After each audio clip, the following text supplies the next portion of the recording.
A warm, loving saram to all, and welcome to Choose Your Own Speaker session.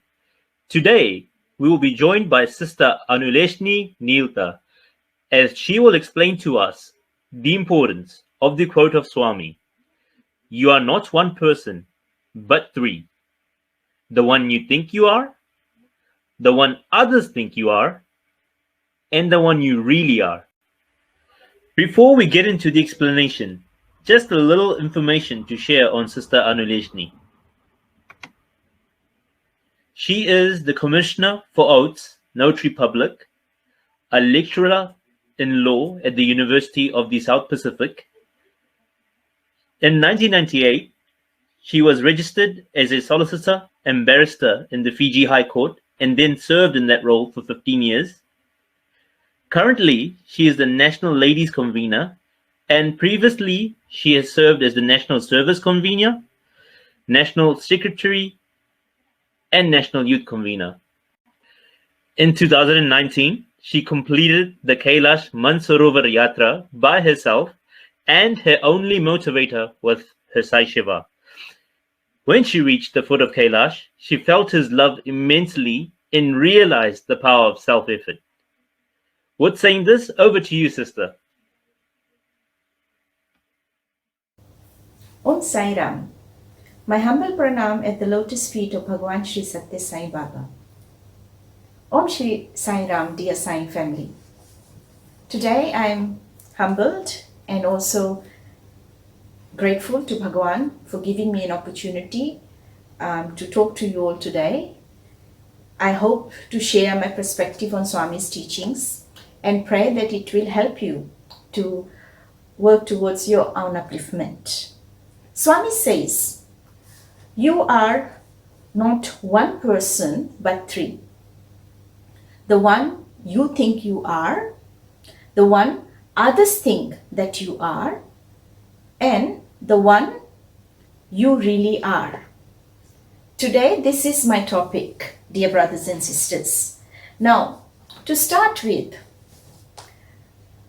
we should be asking this question as to why Swami is saying this. Now, my understanding is that this is what Swami is trying to tell us, that we need to realize our true being. Swami says the supreme being is same as individual self. The individual self is also divine. He who realizes this is enlightened. Swami says that we are all embodiments of divinity. That is, you and God are one. But are we actually experiencing this? Are we living this? Do you feel constantly in bliss by realizing that God and I are one? Are we living in that constant awareness? My dear brothers and sisters, I'm sure many of us know the answer as to how we are placed. Now, to realize the one you are, we need to understand the first two statements that has been made by Swami. The one you think you are, the one others think that you are. Now, these two individual identities, if I may say, is creating diversity, meaning we are separating ourselves into two individuals. One that is created from your own thoughts about yourself. The second one is that is created by thoughts of someone else about you. The first individual, the one you think you are. Now, if I now may go in deeper into this, if we look at the first one, you create your own persona. your own understanding of yourself. So, how you define yourself, of course, will be based on your own understanding, your thoughts, your perception about yourself, the experiences that you may have gone through life. And that's how you will be measuring yourself, which may be true or which may not be true. It can be even lower than what it actually is. For example, if you have low self-esteem, you will be constantly putting yourself below than what you are. On the other hand, if you are somebody who's overconfident, egoistic, you may be rating yourself a little bit higher. So, this persona that you create as to who you are, is that what you really are? Now, in fact, this persona that you create from your own thoughts about yourself is constantly changing. As you grow in your experience, your thoughts will change about yourself. Yesterday, you may have had low self-confidence, low self-esteem. You worked on yourself. You improved. And today, you consider yourself as a confident person. So, what you thought about yourself yesterday is different from what you are thinking about yourself today. So, this is something, these thoughts about yourself, so thoughts that we create about ourselves as to what we are, is something that's constantly changing. Now, going on to the second individual, what others think that you are. This, if I may put, can be something that is more an outer image that you are projecting to the world, what others are seeing of you. This, of course, will be opinions that will be based or formed about you by whoever is judging you. And that will be limited to his knowledge and understanding of you. And this can be dangerous because once we start living ourselves to others' opinion, we tend to become football of other people's opinion. When we doubt ourselves, we look outside to somebody who can give you some assurance, a confirmation about yourself. Many times we start behaving, speaking, or dressing to fulfill others' expectation. Now, this may not be aligned to what you really are. Nowadays, with influences of social media, social platform, this is fueling more and more in terms of what others are expecting. And many times we'll see a lot of people are now trying to live, in terms of what is being projected out there.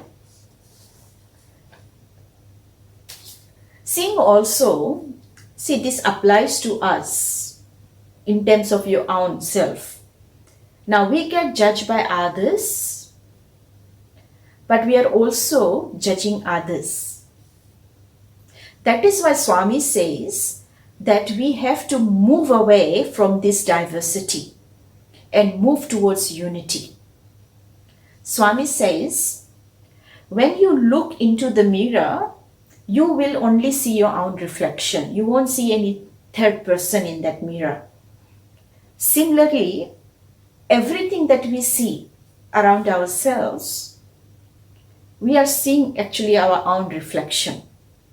Now, if I may put it in a bit simpler term, for example, today you are very happy. Something happened and it made you really, really happy. Now, as you move around, right, you'll find everything is very pleasing, right? You go outside, you realize, oh, today is a very beautiful day. It's very pleasant. You're loving the weather. People you come across, you find them, they're smiling at you. So every situation, people you'll come across, because you're very happy, you will tend to see, or they will be making you more and more happy.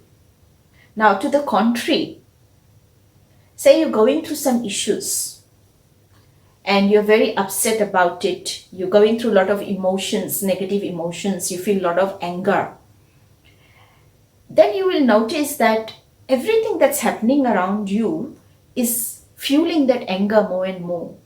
So there may be some separate incident that might be happening, or people that you'll be coming across, and they might be creating more irritations and thus causing you more anger. Now, if I may say, at all times, situations and people remain the same. It's just because you are going through different emotions, and that is what you are experiencing outside. So what is within is what you are going to experience outside. So if you are happy within, everything outside will look very beautiful and it will be causing you more and more happiness. And if you're very sad inside, no matter how happy people are outside, you will only see things that will cause you more grief. So it's not the people, it's not the situation, it is you. Or if I may say, it's us. How we feel will always be what will be projecting out. What you will see outside is what you are experiencing inside. Now, the Advaita Principle will help you understand this in terms of uniting these three images, the three individuals which Swami has told us. You and only you are judging yourself. There is no other.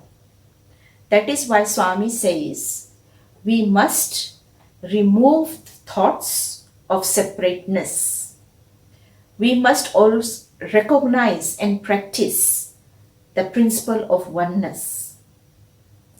Seeing one in many.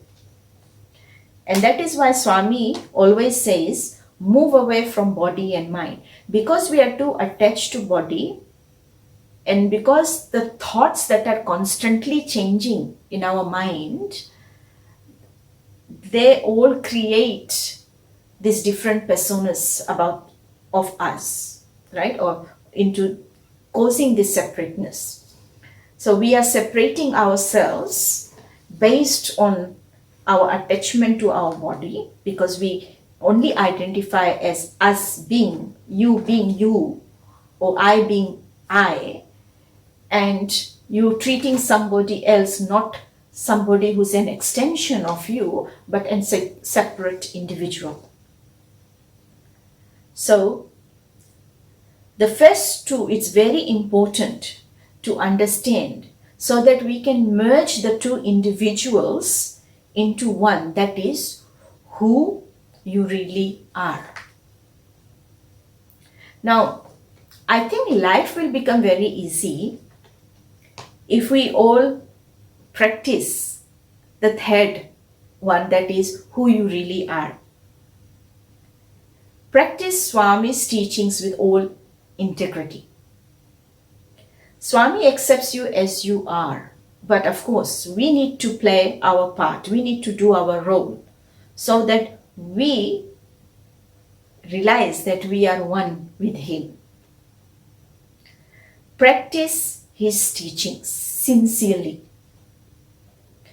Continuously align yourself to Bhagwan's teaching, and that is how we will be able to achieve and walk towards that path of realizing the principle, that oneness. We start practicing that oneness.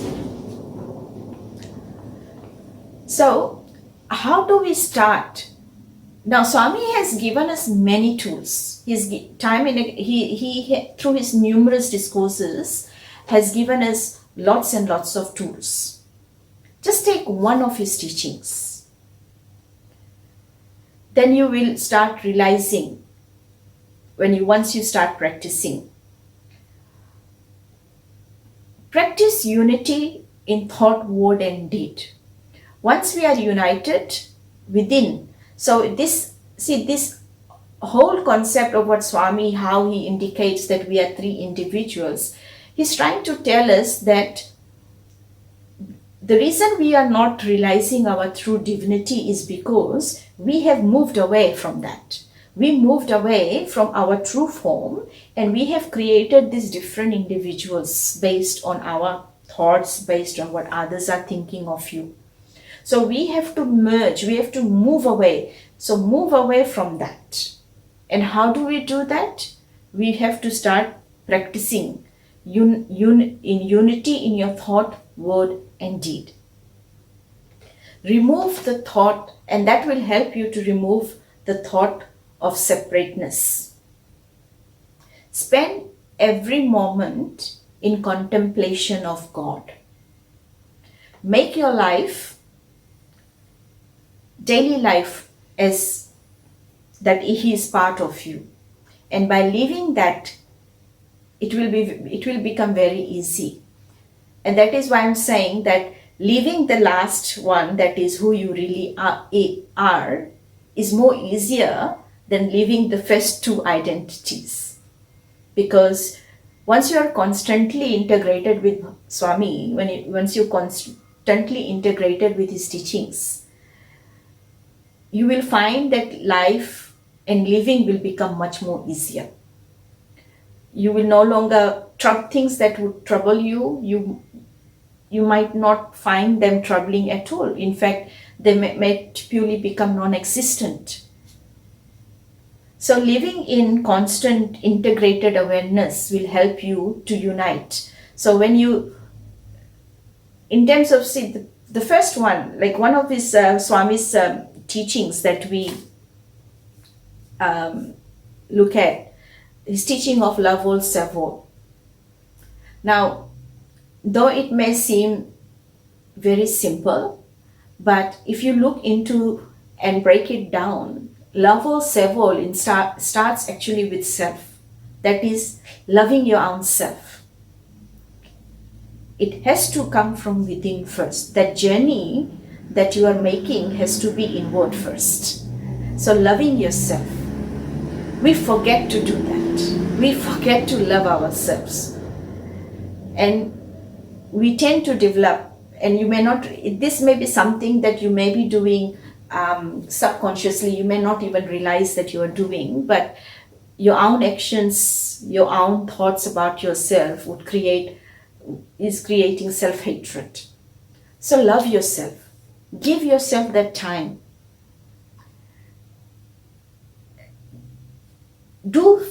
First serve yourself. By loving yourself, only then you can love somebody else. Only then you can spread that love to others.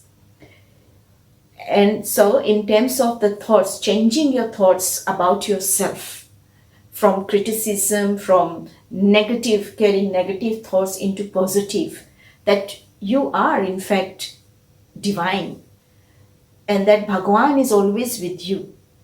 When you are living in constant integrated awareness, just that thought of Sai and you are one automatically will create this whole different life, whole different perspective. And putting that into action, because everything that you will be doing, your daily activities, Sai is part of that. Swami is part of that. You will not be removing him. Whether it is as mundane as, waking up in the morning, taking your shower, eating your breakfast, going to work, you're taking Bhagwan with you. He's part and parcel of your life. So thinking that he's you and putting that in action in terms of integrating himself into your life, your daily, everyday life, every second he's with you, you will see how there will be unity.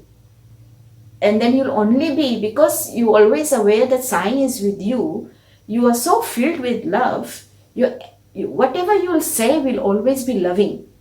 It will always be that. So at all times you will be very integrated as far as your thought, your words and your actions are, because you are practicing that.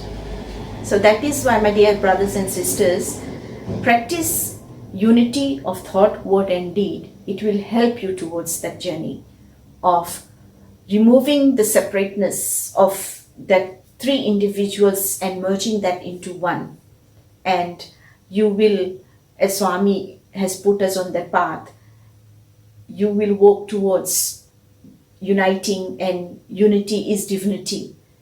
And you will realize that once you are united in your thought, word and deed, there is no separateness, and you are united with Bhagwan, and you will experience divinity. With these words, I'd like to thank all of you for listening, and my Sai Ram to you. Jai Sai Ram.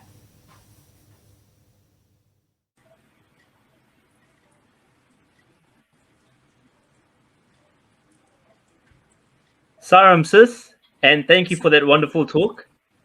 It is so true that we ourselves create this diverse persona of the one we think we are and the one others think we are. Realistically, the main concentration should be on the one we really are. Yes, emotions are usually the reason for us to feel this diverse persona. Moving away from the body and the thoughts of the mind is a great start.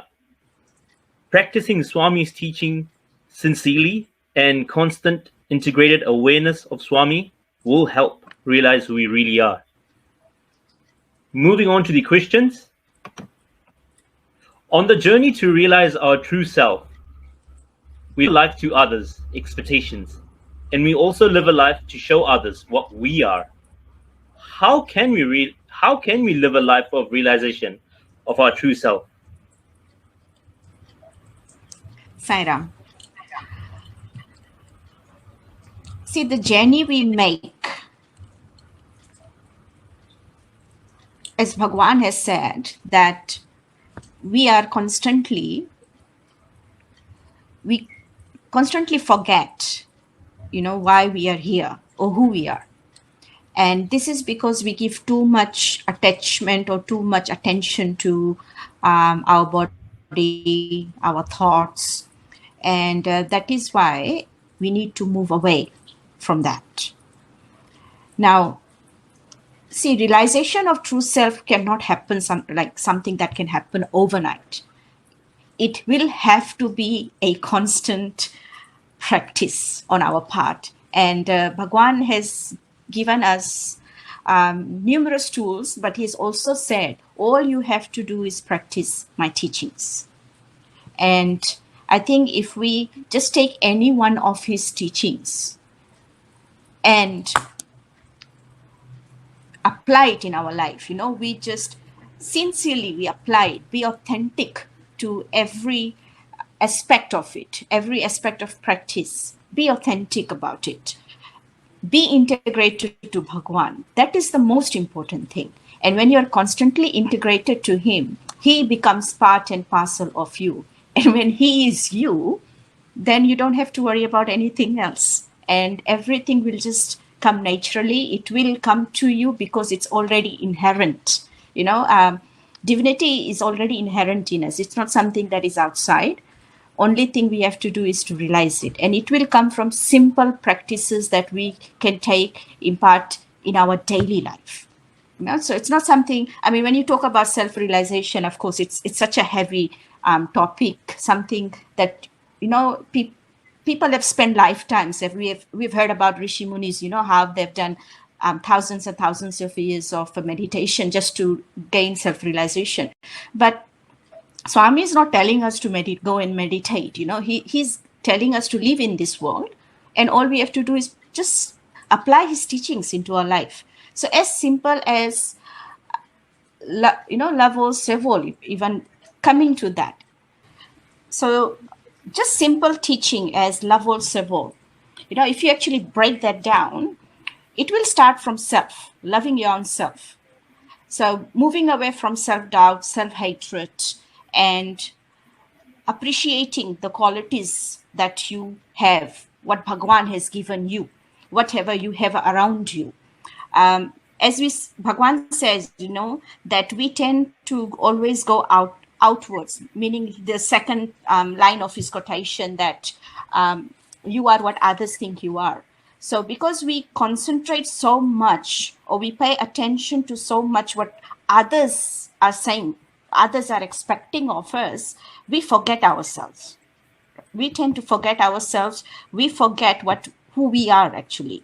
And that is why Bhagwan has reminded us that move away from that, realize your divinity. And realizing your divinity, it means going inwards, understanding yourself in terms of that you are not what you would have assessed yourself as, or what others think, but you are pure love. You are what Bhagwan has said, pure divinity. You are divinity, and you are him. And when we accept him, when we make him part of our life, we become him. And we can become him only by practicing what he says. And that for us, that will be the path for us to take towards the path of self-realization. Absolutely, sis. I agree with you. Self-realization is such a heavy topic, but it is achieved with very simple practices. And as Swami says, practice makes perfect. Moving on to the next question. Most of us work in a corporate world, and we constantly face people with multiple expectations, differences in perception and viewpoints. How can we practice oneness in such environment? Corporate world, I guess it's something that affects most of us. Our life apart from home is always corporate. And yes, there are a lot of challenges outside. And as it says, earlier I've said that when we go out, then we have to leave expectations.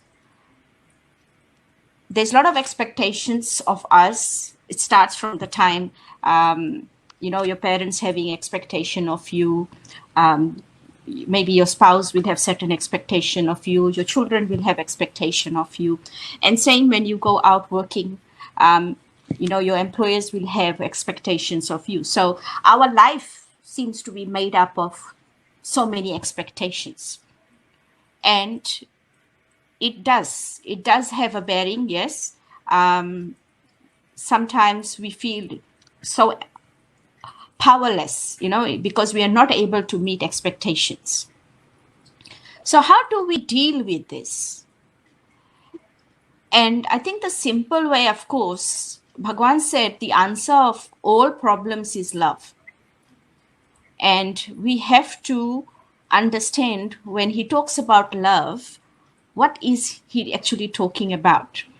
And I think answer to corporate world in terms of, it's not just corporate world, because expectation, yes, we deal with people, and when we deal with people, it's never easy. It's never easy to deal with people, but it doesn't mean that you have to step in the same boat as they are, moving towards the same direction. Bhagwan said it's okay, you can move opposite direction. Lions will always, they will not follow. They will, pick up their own pace, and they will follow their own goal. So that is what we all have to do. We have to, because our empowerment is Bhagwan, is Swami. Swami has empowered us through his numerous teachings. And I think that's the tool we have to face what is outside. So in terms of practice of oneness, yes,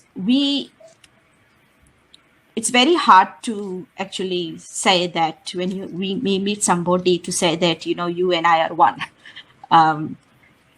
As Bhagwan says, we are one. We're not two different individuals. But actually to put that into practicality, and that was, in fact, the first at the beginning of my speech when I said, are we actually practicing, or most of us know where we actually stand. So when it comes to that, when someone's really hard on you, always not forthcoming in terms of assistance, or is always negative, shows negative attitude towards you, how can you actually practice oneness with that person?